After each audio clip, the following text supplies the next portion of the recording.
Brought to you by the Las Cruces Sun-News. This is Straight Shooter.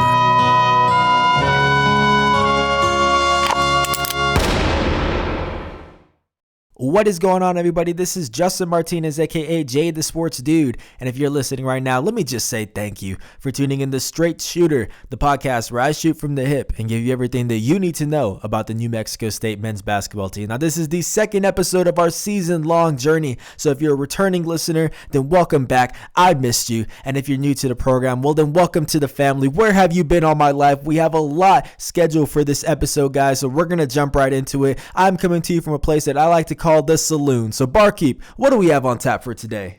On tap today is a recap of the win over Western New Mexico, interviews with the team, and a preview of the game against UTEP. Alrighty, thank you, Barkeep. Well, let's jump right into it. I have my lasso in hand, and it's time for a segment that I like to call our post-game roundup. Shout out to the student paper. Now, this is a segment where I discuss the Aggies' most recent game and gather up my takeaways from the contest. Now, New Mexico State defeated Western New Mexico this past Tuesday at the Pan American Center by a score of 92-46. And no, it was not the most stiff competition considering the Mustangs are a D2 team, but it was still our first real look at the Aggies this season. My first takeaway is that the talks about Jabari Rice, guys, they've kind of been true. Now, if you listen to episode 1, you know that head coach Chris Jans and I have been talking about Jabari's progress throughout the summer, and the redshirt sophomore did not disappoint in the season opener. Now, Jabari entered the game against the Mustangs with a career high of 10 points, and he had 16 at halftime, guys. I know, but it did not end there. Now, Jabari finished with 21 points and 3 assists on 6 for 9 shooting. He went 2 for 5 from deep, and he made 7 of his 9 free throws. Now, I have to put out a disclaimer.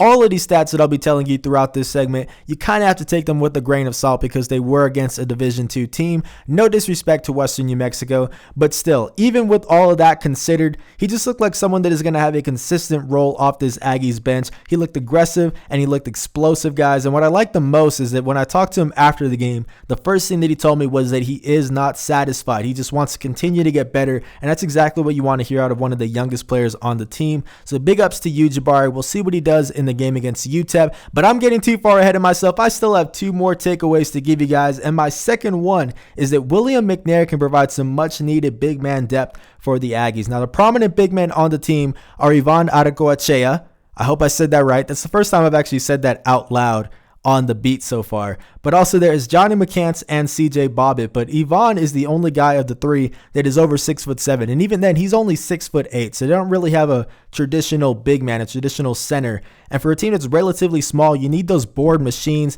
And redshirt freshman William McNair showed that he can be one of those guys for the Aggies this season. He's a 6'10", 265-pound beast. And McNair recorded 7 boards to go along with his 11 points in just 17 minutes against the Mustangs. Now, he's not going to kill you with a mid-range shot or a 3-point shot for that matter, such as like a big man such as Johnny McCants. But I'll tell you what, this kid is an ambulance.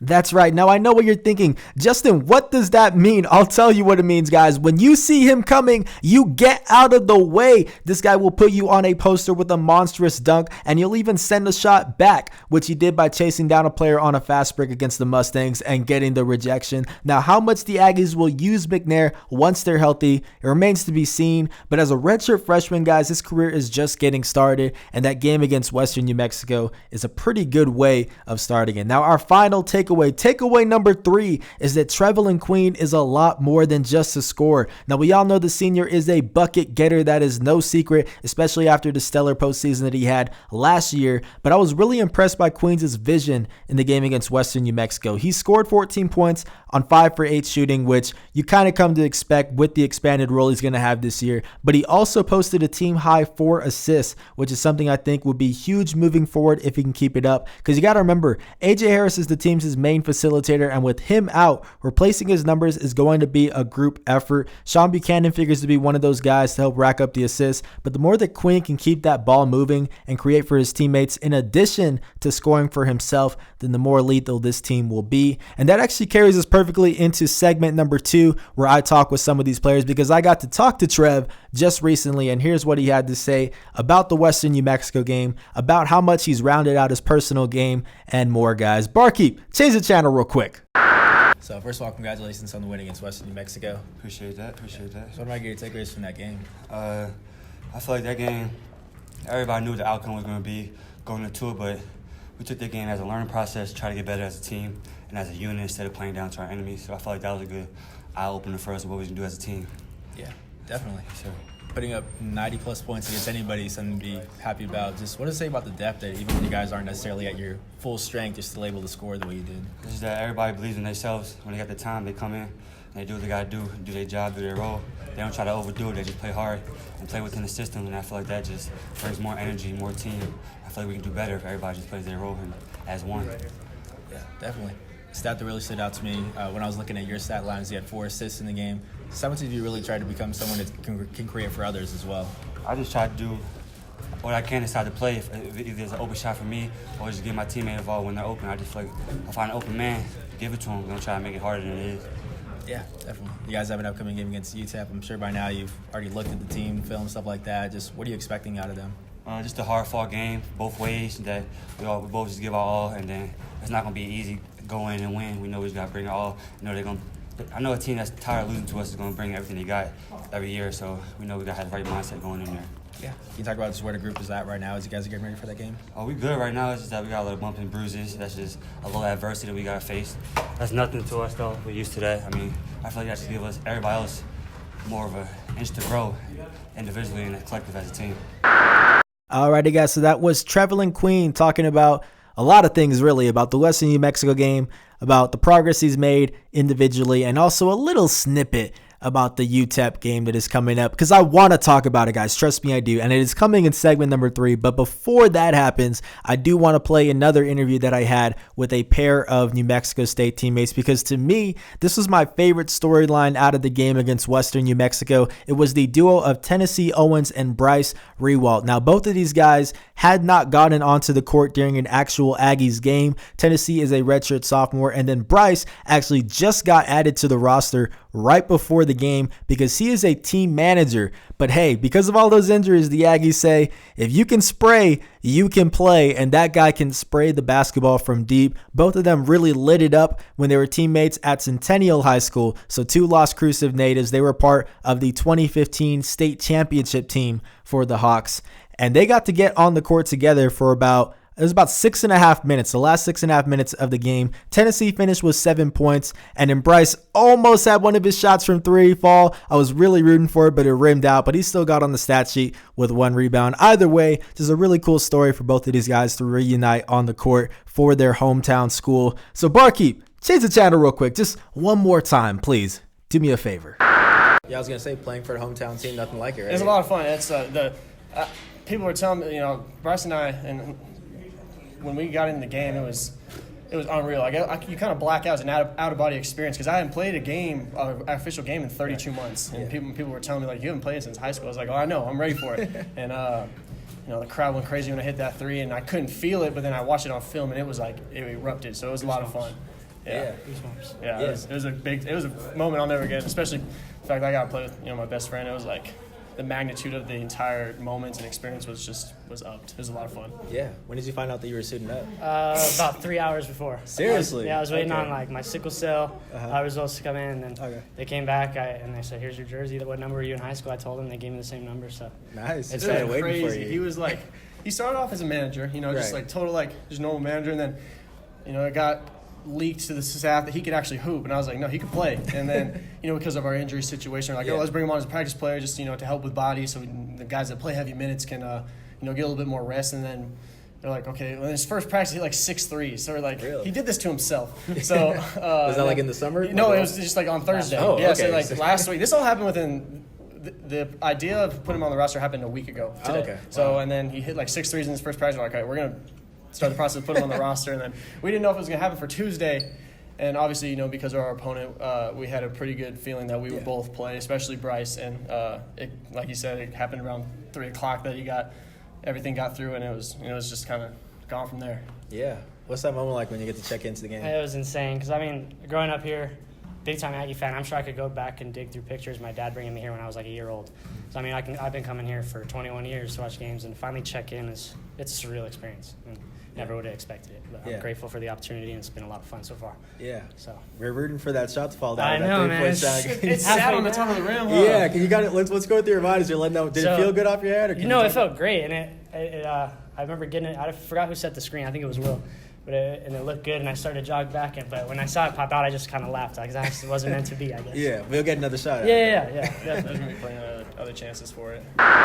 Alrighty, guys, so that was Bryce Rewalt and Tennessee Owens talking about, like I said, what was just a really cool moment for them in that Western New Mexico game. And if you want to know more about their story, well, then this is one of the many benefits of tuning in to Straight Shooter, because every now and then I'll sprinkle in a little bit of a sneak peek at what's to come. I'm actually working on a feature that will be published tomorrow on the Las Cruces Sun-News site about their 6-year journey together. So make sure to check that out. And there you go. There's a reward, a little nugget, if you will. But now it is time for the main meal, the entree. Segment number 3, our preview for the UTEP game. Can I get a drum roll, please?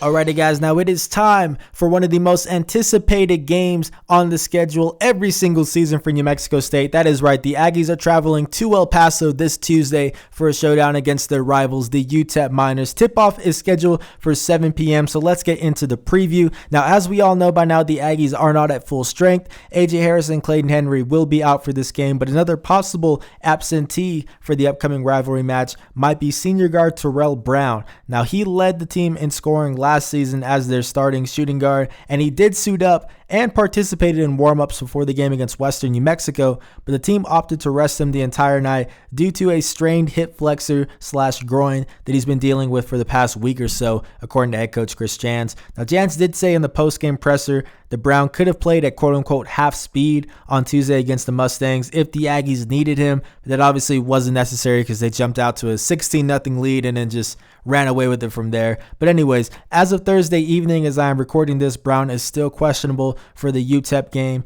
and I expect New Mexico State to play it close to the vest in regard to his status until right before tip-off, just because that's an injury that can change on a day-to-day basis. You know, one day you think you're fine, and the next day you might tweak it again. So they're not going to put out some news saying that he is going to play on Thursday or Friday, and then all of a sudden in practice on Saturday or Sunday something happens. So I do think it is going to be a true game time decision. He is still listed as questionable as I'm recording this, and whether or not Brown plays will be huge because the Aggies are going up against a team that is locked and loaded. That is right, this UTEP team has a really good balance of veteran transfers and just young talent as well, and that showed when the team earned a 93-70 win over New Mexico Highlands last Tuesday in its season opener. There are a couple of players to watch out for on this Miners squad, and the first one that comes to mind is sophomore forward F.A. Odaje, who recorded 18 points and 6 rebounds in 22 minutes against the Cowboys. His biggest strength, quite literally, is his strength. He's 6'9", 255 pounds, and he will bang down low. He will not shy away from contact. It's going to be a tough matchup for players such as Yvonne or Johnny, which is why you might see someone like William McNair also get time on the court, because he and F.A. have similar games, similar build, and McNair is one of those guys that the Aggies have that will not get bullied in the paint by an imposing player like Odaje. Now, the second person to watch out for on this UTEP team is the recent grad transfer from LSU, that is point guard Daryl Edwards. Now, he erupted for 17 points and shot a scorching 3 for 4 from deep in 35 minutes against Highlands. His biggest strength, as I just alluded to, is his three-point shooting. The Aggies have struggled containing point guards that can hit shots from deep in the past. The most recent example, and one of the best examples, is the leading scorer for UTEP last season, Evan Gilliard, who is now an Aggie after transferring in the summer. He's not eligible to play this season, but either way, Evan did average 21.5 points per game in the 2 matchups against New Mexico State last season, and he went a combined 5 for 11 from beyond the arc. Now, having Terrell Brown would be huge for New Mexico State in this game, not just to match the scoring that Edwards provides, but also for defensive purposes, because Terrell Brown is one of their better defenders. But a player such as backup point guard Jabari Rice, who Jan says is the team's most aggressive defender, will also have a key role on Tuesday. And our last person to watch out for on this Miners team is redshirt junior forward Eric Villa, who recorded 11 points and 11 rebounds. So he got the double-double in 29 minutes against the Cowboys, and his biggest strength is his mobility. Now, he's a 6'11" transfer from Texas A&M/Fresno State, and he has no problem handling the ball despite his size. He even shut off his range by hitting a triple against Highlands. It's going to be a matchup worth watching out for between him and Yvonne, the two Spaniards actually, but also expect Johnny McCants to see some coverage on him just because McCants is mobile as well. My key to success in this game for New Mexico State is to match the Miners' depth. Now, UTEP had 6 players score at least 12 points in the win over Highlands, and it'll be up to players such as Johnny McCants, Jabari Rice, Sean Williams, William McNair to bring that intensity off the bench, especially if Brown cannot play, in order for them to create a handful for this Miners defense. My prediction in this game, guys, is that New Mexico State will earn a 68-64 win over the Miners, but that is assuming Terrell Brown plays. If he does not play, I'm going to have to side with the Miners in this one. Just flip the scores. UTEP 68, NMSU 64. I know, guys, but hey, we call this podcast Straight Shooter for a reason. It's because I got to call it how I see it. I do think whether or not Terrell Brown plays will be crucial for the Aggies, but like I said, I am not anticipating any news to come in from the team regarding his status these next few days, just because I do think it will be a true game time decision. But if I do hear anything, then by following me on Twitter at JTheSportsDude, that is how you guys will hear about it first. But that is going to do it for the second episode of this podcast. Thank you so much for tuning in, and also thank you so much for the support you guys showed after the first episode. I'm talking Twitter, Facebook, SoundCloud, YouTube, my emails. Like, you guys were really reaching out and showing a whole lot of love, and it means a lot to me because I do enjoy putting these episodes together. And I'm also looking forward to this game against UTEP because this will be my first time getting to cover the rivalry. I will be out there at UTEP. I'm looking forward to seeing what the atmosphere is like, guys. But that is going to do it here for me tonight. This has been Justin Martinez, aka Jay the Sports Dude, and I'll see you guys next Sunday. I'm out.